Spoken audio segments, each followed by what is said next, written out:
Hello मेरे भाइयों, कैसे हो आप सभी। स्वागत है आप सबको मेरे आपके अपने यूट्यूब चैनल लीसेंट एक्सप्लेनर के अंदर। तो दोस्तों, आज मैं आप सबको लेकर आ चुका हूँ टोक्यो रेवेंजर्स की एपिसोड 82।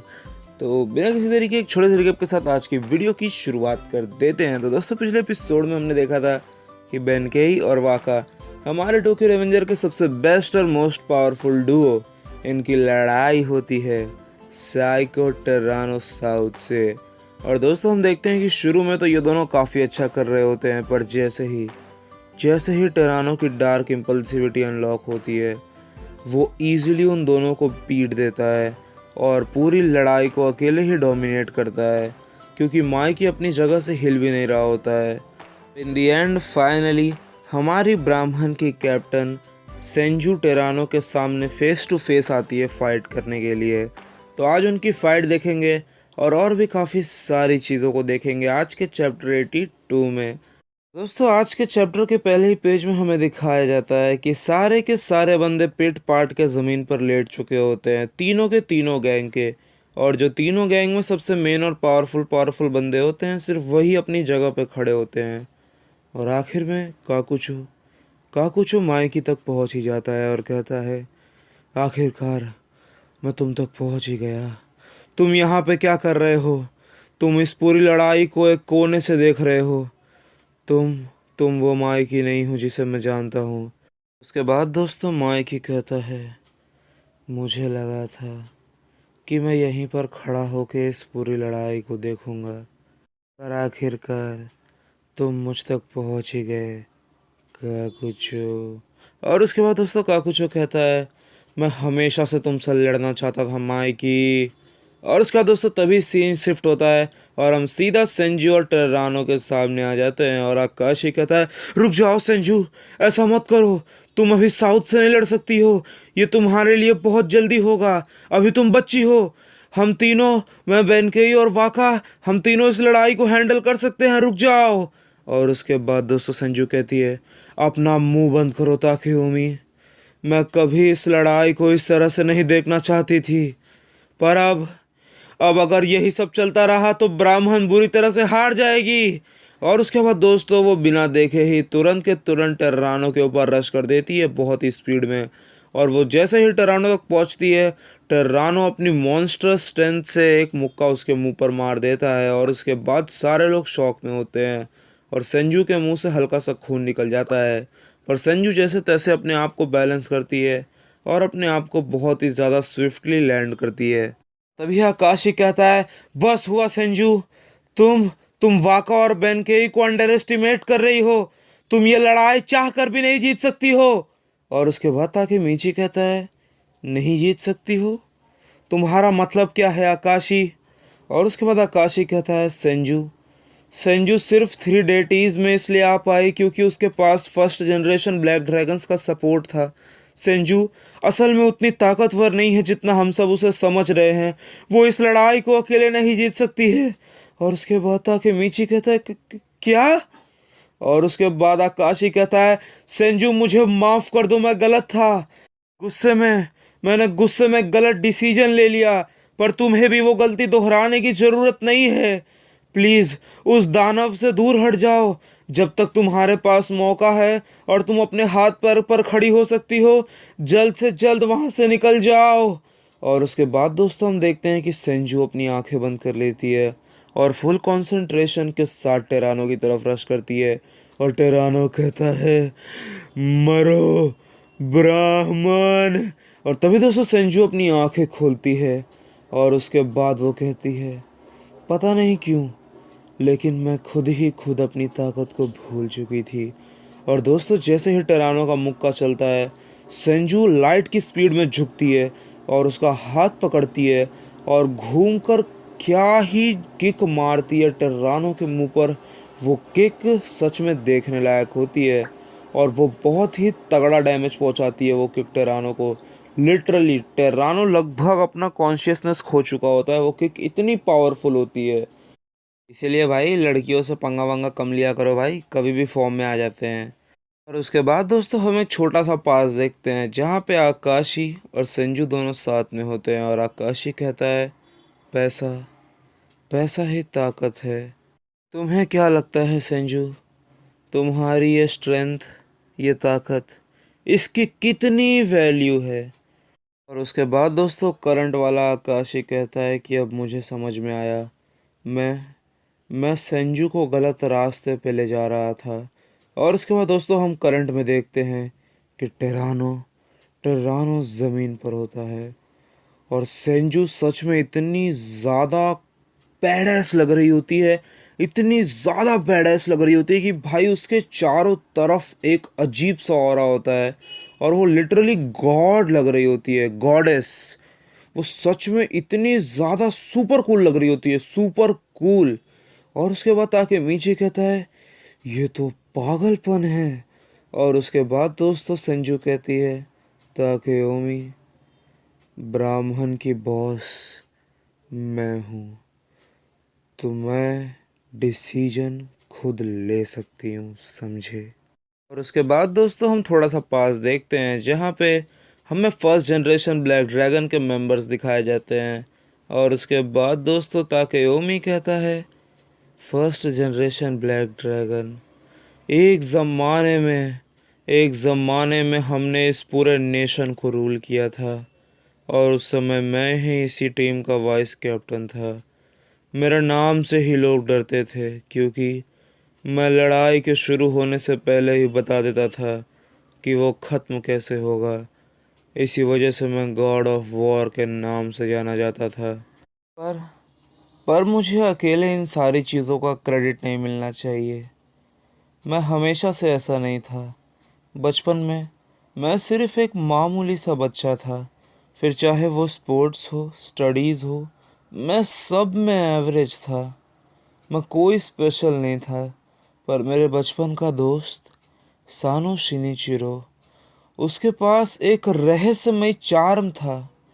उसकी पर्सनैलिटी उसकी पर्सनैलिटी लोगों को उसके पास आने पे मजबूर कर देती थी। पर उस चार्म के साथ भी शिनिचिरो कभी गलत रास्ते पे नहीं गया।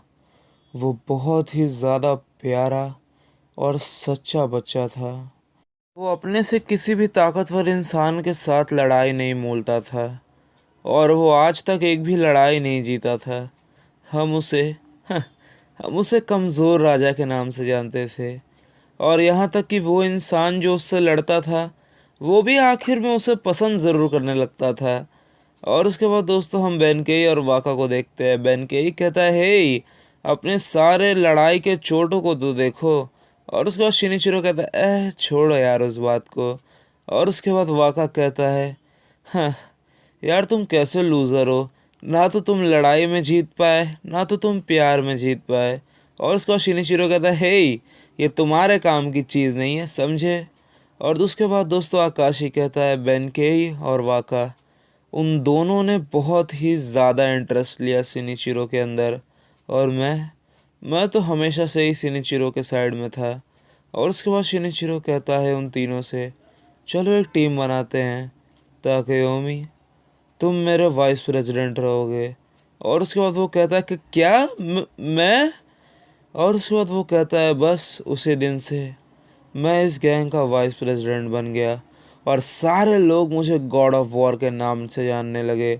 और मैं अपनी तारीफ़ों में इतना बह गया कि बस अपने आप को ही सब कुछ समझने लगा। मैं बहुत ही ज़्यादा मतलबी हो गया था। तभी एक दिन शिनिचिरो ने कहा कि वो इस गैंग को डिसबैंड कर रहा है। और उसके बाद आकाशी कहता है डिसबैंड? पर क्यों?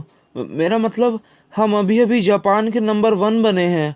और उसके बाद शिनिचिरो कहता है हाँ, और यही परफेक्ट टाइम है क्योंकि इस समय हमसे ज़्यादा अच्छा और हमसे ज़्यादा ताकतवर कोई नहीं है। और इस पॉइंट पे अगर हम अभी भी अपनी गैंग को बरकरार रखेंगे तो वो सिर्फ लोगों को परेशान करने के लिए होगा, क्यों है ना?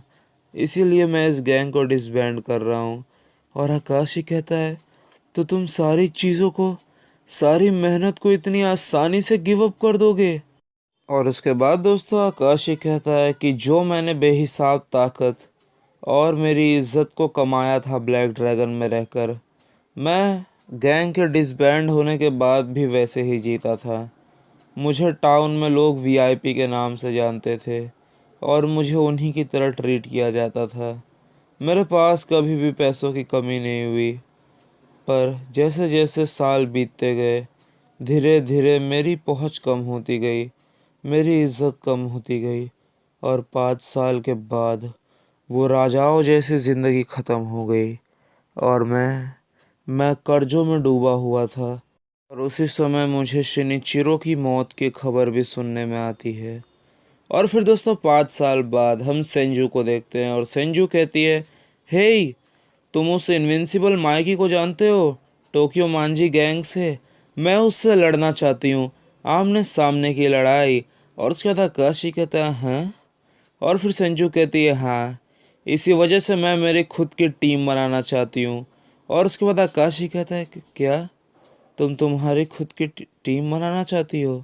और फिर बहन केई कहता है, तुम्हारी छोटी बहन कोई मजाक नहीं है। और उसके बाद दोस्तों वाका कहता है, सच में कोई भी मेरे जिम में उसके आगे जीत नहीं सकता है, वो काफ़ी ताकतवर है। और उसके बाद संजू कहती है, मुझे कोई ऐसा चाहिए जिस पे मैं पूरा भरोसा रख सकूं, वो इंसान जो इस टीम को बहुत ही अच्छी गाइडेंस दे सके और एक सीख दे सके। और ये रोल सिर्फ तुम ही पूरा कर सकते हो बड़े भाई। और उसके बाद दोस्तों वो कहता है, मैं मैं अंदर से टूट चुका था। मैं अपनी ज़िंदगी के सबसे छोटे और सबसे नीचे पड़ाव पे था, पर फिर भी उन लोगों ने मुझे एक्सेप्ट किया जैसे मुझे पहले किया था। और बदले में मैंने ठान लिया कि मैं अपना सब कुछ दे दूंगा अपनी टीम को। और उसके बाद दोस्तों हम करंट में आ जाते हैं, जहाँ पे आकाशी अपने घुटनों के बल होता है और कहता है, संजू, तुम इतने समय तक अपनी ताकतों को छुपा रही थी, क्यों है ना? ये सारी गलती मेरी है। मैं अपनी पूरी उम्मीद हार गया था तुम्हारे ऊपर। मैं मैं मैं हार गया संजू। मैं मैं ब्राह्मण के प्रिंसिपल्स पे खड़ा नहीं हो पाया। मैं फेल हो गया। मैं तुम्हारी उम्मीदों पे भी खड़ा नहीं उतर पाया जब से ब्राह्मण में ड्राकेन आया था। और तभी दोस्तों संजू कहती है, ताकेओमी, तुम सारी चीज़ों को गलत समझ रहे हो। ये सारी गलती तुम्हारी नहीं है, ये सारी मेरी रिस्पॉन्सिबिलिटी है। मैं ही वो थी जो तुम्हें रोक नहीं पाई और मैं ही ड्राकेन की मौत की भी जिम्मेदार हूँ। मैं बहुत ही ज़्यादा शर्मिंदा हूँ ब्राह्मण की लीडर होने के तौर पर। और अब मैं जो कुछ भी कर सकती हूँ वो मैं बस इस इंसान को हरा सकती हूँ। और उसके बाद दोस्तों टेरानो खड़ा होता है और कहता है, काफ़ी समय हो गया था जब मुझे पिछली बार इतना गुस्सा आया था। हाँ, द अनमैच्ड संजू, अब तुम्हारी मौत का दिन आ चुका है। तो चलो दोस्तों, आज के चैप्टर में इतना ही। मुझे उम्मीद है आप सबको काफ़ी काफ़ी काफ़ी मज़ा आया होगा। तो दोस्तों, आपने देखा कि अब संजू भी फायर्ड अप हो चुकी है, तो इन दोनों के बीच में कौन जीतने वाला है ये तो भगवान भी नहीं बता सकते हैं। और ये सिर्फ और सिर्फ वक्त और टोक्यो रेवेंजर का क्रिएटर बता सकता है और हमारी आगे के मांगा के चैप्टर बता सकते हैं। तो चलो दोस्तों, अगले चैप्टर में हम देखने वाले हैं the unmatched Senju versus the unparalleled south. तो तब तक के लिए अपने भाई का इंतज़ार करना। और अभी तक अगर यार दूसरा चैनल सब्सक्राइब नहीं किया है तो क्या कर रहे हो भाई, सब्सक्राइब कर लो। कल को इस चैनल को कुछ हो जाएगा तो क्या करोगे? नहीं, क्या करोगे तो कहाँ देखोगे कंटेंट? उसी पे ना। तो सब्सक्राइब करो यार, क्योंकि कोई भरोसा नहीं कि कब तक चलने वाला है ये चैनल, मेरे को खुद को भी नहीं पता। पर फिर भी सब्सक्राइब कर लो यार। और उस वाले चैनल को तो प्लीज़, इसको मत करो, उसको कर लो भाई, मैं तो कह रहा हूँ सब्सक्राइब, क्योंकि वो बहुत ज़रूरी है।